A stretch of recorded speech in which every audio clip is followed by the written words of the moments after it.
歡迎大家嚟到 WeWin Channel， 我係黃啟聰 Manfred。咁今日咧就現場訪問一位係被國際認同嘅一位美國嘅韓籍嘅小提琴家，佢叫做 Esther Yoo。咁好多人就係好似其實有個中文名嘅，中文就叫做劉愛莎。咁大家喺個網上亦都係查到㗎啦。咁不如我而家介紹 Esther 好嘛 ？Esther, you introduce yourself. Yes. Hi. My name is Esther Yoo. I'm a violinist and very happy to be speaking with you today here at WinWin Shop. So this time is made to Hong Kong for promotion or for sightseeing?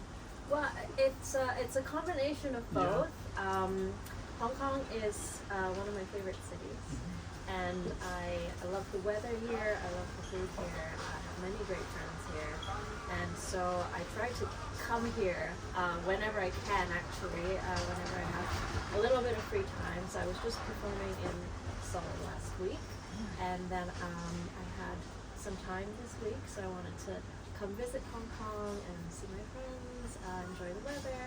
And then while I was here, I also realized that I haven't had a chance to share my album with people in Hong Kong yet since the release.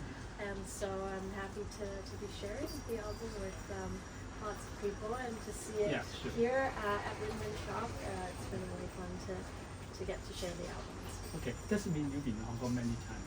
So do you remember when was the first time? I believe my first time in Hong Kong was in 2013. And that's the first time I was invited by the Hong Kong Philharmonic. And so my first concert in Hong Kong Phil was in 2013 and also my first visit. So what's your favorite things in Hong Kong? Food or something? Actually, the weather here, I know people here complain about the heat and humidity, but I really thrive in this climate. So this is my favorite weather to be in, and of course the food. I love all the local cuisine here. I love how much variety there is.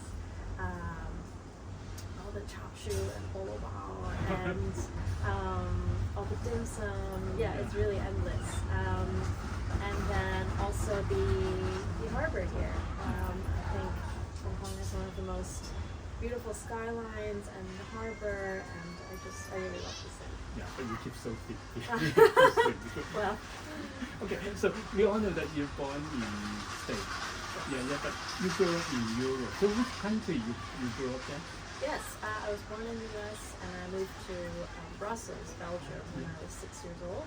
And then I lived there with my family, and then I studied music in Germany. And then in the last 10 years or so, I've been living in London. Okay, so since you were 4 years old, you start learning your violin. So why did you pick violin as your favorite instrument? Actually, my first instrument was the piano. Oh, piano? Yes, and I wish I could say that I can still play the piano today. I really cannot. My grandmother, she was a pianist, and my parents, although they're not professional musicians, they love music. And my mother, as a hobby, she used to play the flute. And so when I was a baby, I grew up listening to her practicing the flute. And that was one of my favorite ways of spending time with her, was being by her side as she practiced the flute. And so we always had music at home, and we had a piano at home. So that was the first instrument that I got to meet. And then my parents would take me with them to concerts. And we lived in New Jersey, and they would go to New York City for concerts, and I'm very lucky that even at a very young age they would take me with them. And through those concerts I discovered the violin, and after seeing the violin on stage and hearing the sound and seeing violinists, there was something that really was very attractive to me about that instrument, so I wanted to start the violin. Why a violin? I think it was something to do with this sound of the violin that was very, it just kind of impacted me and connected with me in a different way than the piano or other instruments. And I was just very fascinated by the violin in different contexts, so seeing and hearing the violin in orchestra or as a soloist or in recital or in chamber music, the diversity of that instrument, and and then as a child, I started with the Suzuki School actually. That's how I learned the violin, and I had a wonderful teacher there, and just the learning experience with the violin was really fun, and I fell even deeper in love with it. So how do you feel the sound of violin, the string? The string, some people describe the string of the violin is moody and sad. So do you agree that? I think the violin is in many ways the instrument that's closest to the human voice. And I was very, very shy as a child, to the point that if someone asked me what's your name, I was too shy to answer that question. And the violin ended up being the outlet for me to speak and to express my emotions, and to emote without having to say something verbally. So I think it was a really important tool for me when I was a kid, because I was so shy. I had the violin as my companion, as my way of expressing myself. Okay, since you're 16 years old, you got your prize. It's a great prize. Is a competition. So how do you think about the awards meaning to you? Looking back now, I realized that I did these major competitions when I was really very young. I did the Sibelius competition when I was 16, and then Queen Elizabeth competition when I was 17.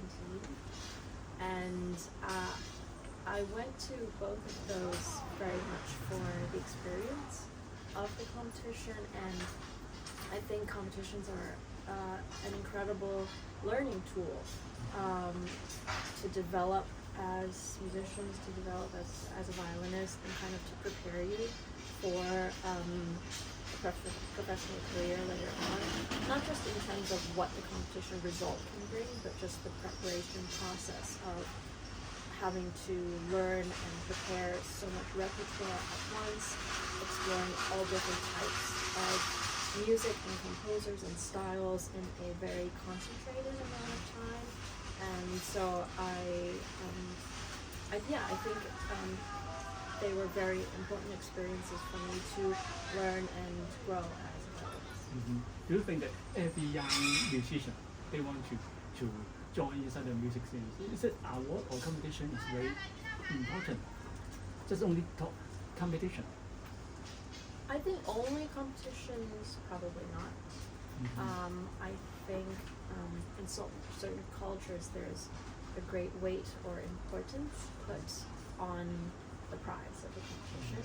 But actually the competition is, it's really kind of short-lived if you look at it, like the win of a competition. What's really important is what comes after, you know? I think the reason why we make music is not to win a prize, it's so we have our life with music and with art for hopefully a very, very long time. And I think although competition is a useful tool to propel you forward, it's kind of up to the person, you know, what they do with that and how they continue to grow as a musician, and kind of going into the depth of the actual music and the self-development. And so I think it's an important tool, but it's not the only tool. Okay, two questions. So you always bring your violin on show, on tour. So how many violin you have, and any particular one you always pick the violin on tour? I only have one violin that I'm playing on.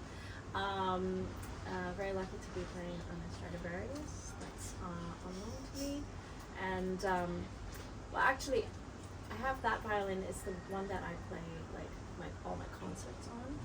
But then a couple of years ago, I acquired another violin, which is a Yamaha violin, and I had to. It's a funny story. I had to purchase this violin in an emergency situation where I was performing outdoors, and it was like monsoon season, so much rain, and I thought the stage would be covered, and it was covered, but there were holes between the sheets of fabric on the roof, And so there was still water dripping down. So very last minute, I realized this was the situation on stage, and I couldn't play with my Strat. So we had to very quickly find a solution of another violin, and so rushed to the nearest music shop and just bought whatever was available, and that was the Yamaha violin, which I played the concert with, and of course I still have it, and I'm very fond of it actually. Okay, so you also bring along with your violin. So how do you describe the relationship, violin and EstherYoo? Oh, well, it's my musical partner, like in every sense of that term. I think the bond between a violinist and the violin is such an intimate one, such a close relationship, a constantly growing relationship. So when I think about when I first encountered the violin many years ago, it was actually a very different sounding instrument. And I think the beauty with especially these old Italian instruments is that they're such animate objects, that they're so alive. And that's one of the great secrets that we can never really understand fully, is like how are they, you know, it's an object, but yet it's still living and so breathing and evolving with the person who's playing the instrument. So I feel like the violin has adapted to me, and I have adapted to it, and we've kind of learned from each other and found the way of making sound to it. Just like a human. Yes. Yeah, exactly. because you describe violin sound like a human. Yes. So something when you're happy or that you talk to it. Yes, I mean, really, you know, actually, during the pandemic time, Yeah. when we were all isolated, my violin was really like my best friend, you know, there was nobody else. And so it was my friend that I spent all my days and nights with. And so you just notice it more in a time when you're isolated, right? But actually that is the kind of relationship we have like every day. Okay, so talk about the music. Yeah. This was the latest album. I love this one, Love Symposium. Yes. Yeah. So how you came out the name of Love Symposium as the album title? Yeah, so Love Symposium, the title, this album is an exploration of all different types and facets of love, explored through music. And why I came up with this theme is because the key piece on this album is Leonard Bernstein's Serenade, which is a piece inspired by Plato's Symposium, which is a philosophical dialogue about different types and facets and a discussion about love.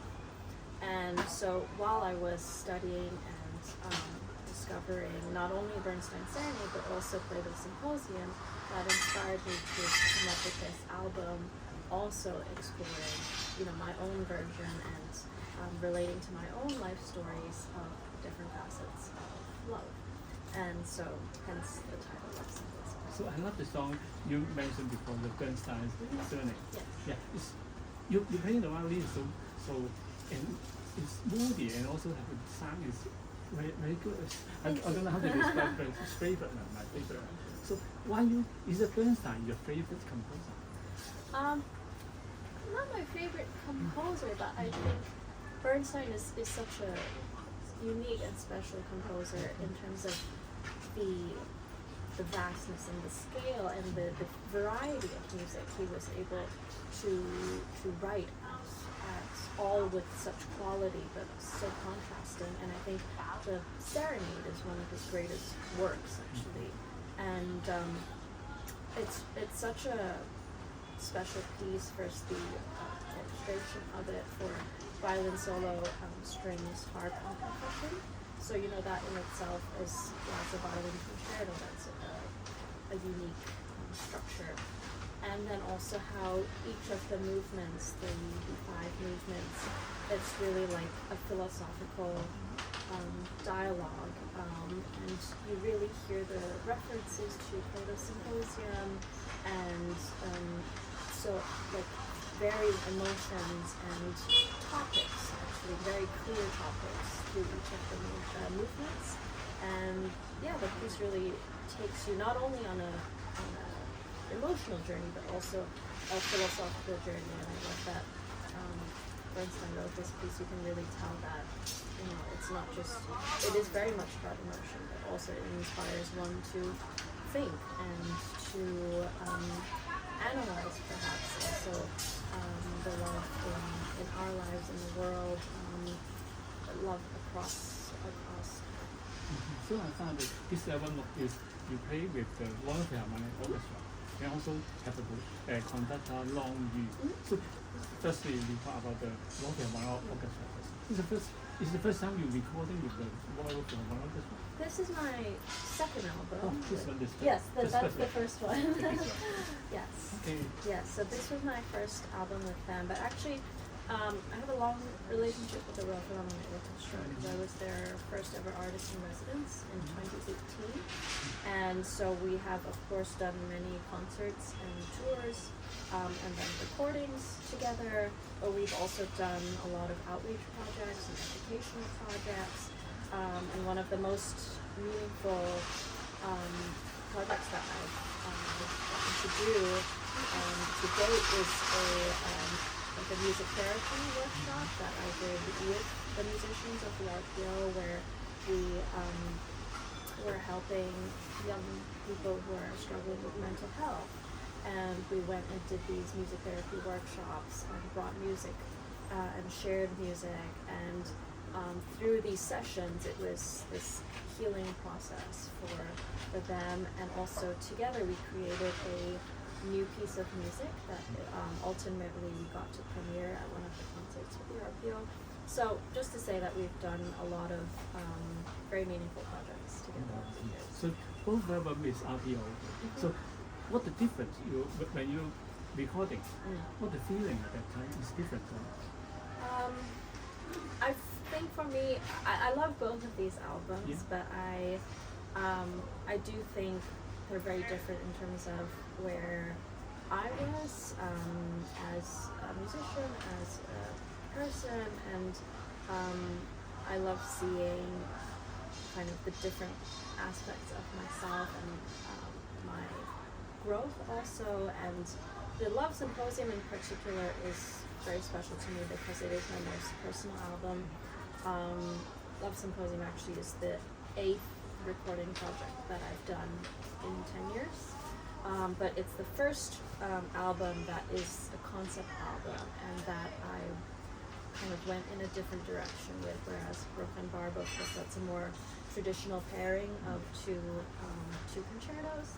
And so Love Symposium is also, in terms of the theme, the concept, the repertoire choice, they're two very, very different albums. Okay, how about the conductor Long Yu? He's a Chinese conductor. This is the first time you work with Long Yu?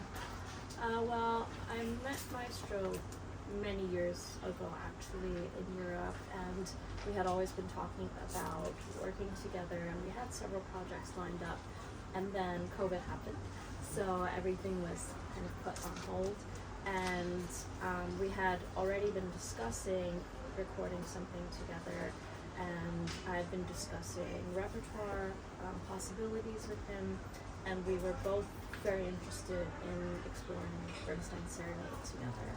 And so we both had a relationship with the Royal Philharmonic Orchestra. We did their season opening concert together in 2014. And then since then, I've also performed with him in Shanghai and Beijing. And yes, I'm very happy to have collaborated with him. Okay, one more question. So you call the album Love Symposium. So how do you feel yourself? As an emotional or as a romantic person? You express love, yeah. You describe your character. Well, we would be here a long time. I think, as I was saying, this is my most personal album yet. Yeah. And if you look at kind of the pieces that I've chosen, and also on YouTube there are videos for each of the pieces where I share why I recorded the pieces and what's the meaning behind them. And so I think I've put pieces of myself and my heart in this album. And I mean, personally, love is very important for me in every aspect of my life. You know, the love of music, the love of my family, of my friends, of great cities like Hong Kong. You know, we find love everywhere, and I think that's so important to remember that and to value that and to keep connecting that. So thank you for your interview. So after Hong Kong, you back to America? I go back to Seoul, spend some time with my family, and then return to London. Thank you so much. Thank you. 再次推薦大家聽聽 Esther Yoo 呢隻好出色嘅唱片《Love Symposium》。多謝晒 ，Thank you，Thank you。